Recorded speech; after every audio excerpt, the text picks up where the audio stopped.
Hello दोस्तों, इस video में हम 2023 के सभी 7 सेट के इम्पोर्टेंट एमसीक्यू देखने वाले हैं जो कि 2024 बोर्ड के लिए इम्पॉर्टेंट हो सकते हैं।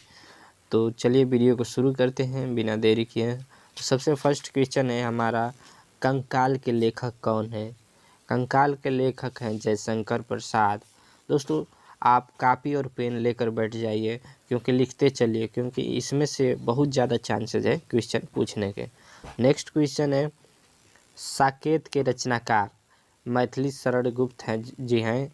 और दोस्तों मैथिली शरण गुप्त द्विवेदी युग के रचनाकार हैं, इसको भी आपको याद रखना है। नंबर 3, महादेवी वर्मा किस युग के रचनाकार हैं? छायावादी युग के महादेवी वर्मा जी हैं। नंबर 4, महादेवी वर्मा की रचना नहीं है, तो ऑप्शन ए निहार, बी सांध्य गीत, सी युगांत और डी दीपशिखा। तो इसका सही उत्तर है युगांत महादेवी वर्मा की रचना नहीं है। नेक्स्ट क्वेश्चन है, मछली का पर्यायवाची। तो दोस्तों मछली का पर्यायवाची मीन है, यहाँ पर बिल्कुल सही उत्तर। देखिए क्वेश्चन नंबर 6 है, मधु शब्द का द्वितीय विभक्ति बहुवचन रूप है? मधुने, मधुना, मधुनी, मधुनी।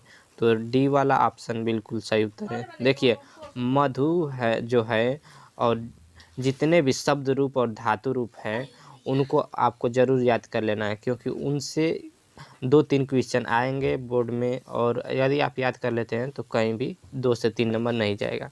Next question, question number 7, Bhushan किस युग के कवि हैं? तो भूषण रीतिकाल के कवि हैं। रीतिकाल यानी काव्य में जो आता है उसके, तो भूषण रीतिकाल युग के कवि हैं।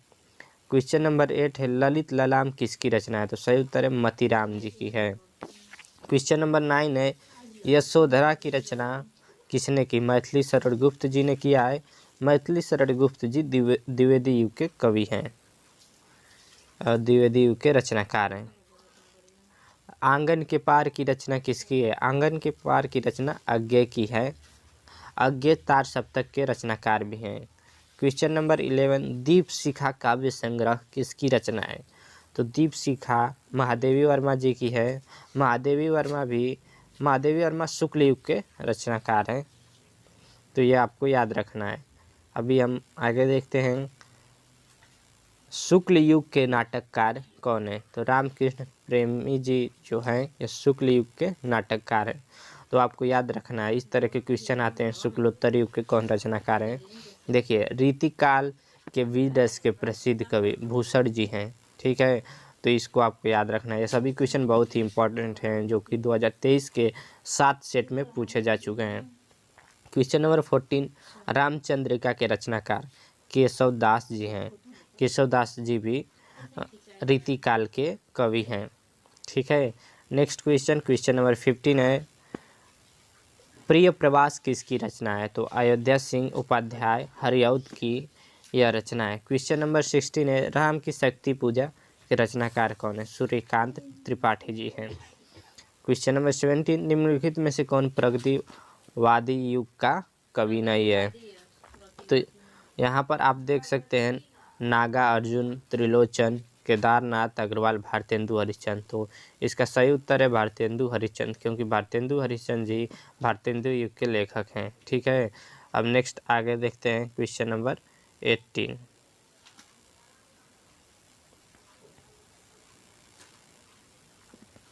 क्वेश्चन नंबर 18 है, दैनिक शब्द में प्रत्यय, प्रत्यय जो किसी शब्द के पीछे लगता है, तो दैनिक शब्द में प्रत्यय इक प्रत्यय है, तो इसको आपको याद रखना है। क्वेश्चन नंबर 19 है, भागीरथी का पर्यायवाची नहीं है। भागीरथी का पर्यायवाची कालिंदी नहीं है, बाकी गंगा का पर्यायवाची नहीं है।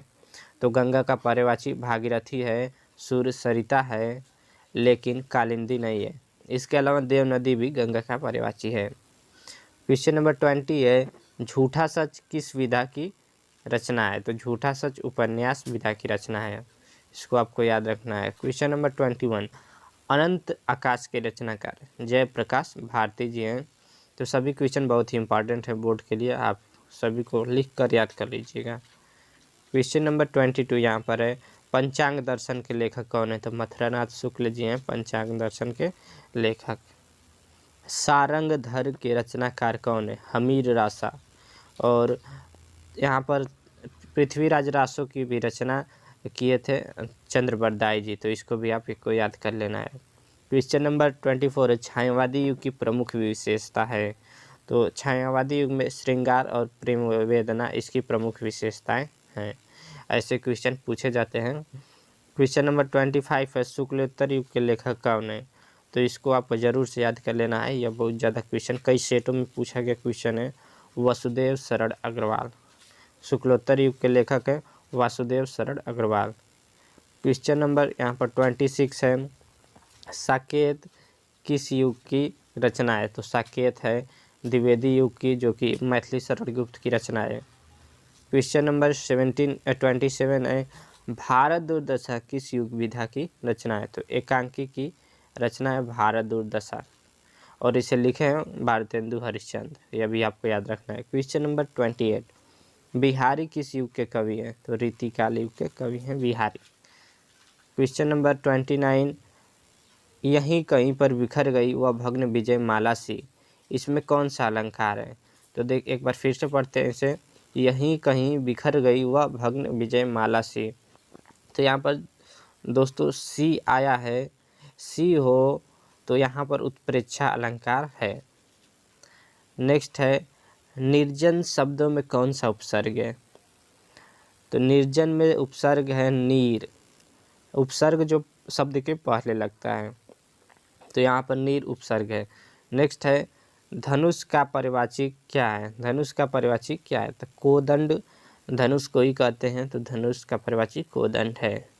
आगे देखते हैं क्वेश्चन नंबर 32, षड दर्शन में कौन सा समास है? तो तत्पुरुष समास से आपको याद कर लेना है। फिर आज का हमारा लास्ट क्वेश्चन है, नाना वाहन नाना वैसा बिहसी शिव समाज निज देखा, को मुखहीन विपल मुख काऊ बिनु पद कर कोहु बहुबाऊ।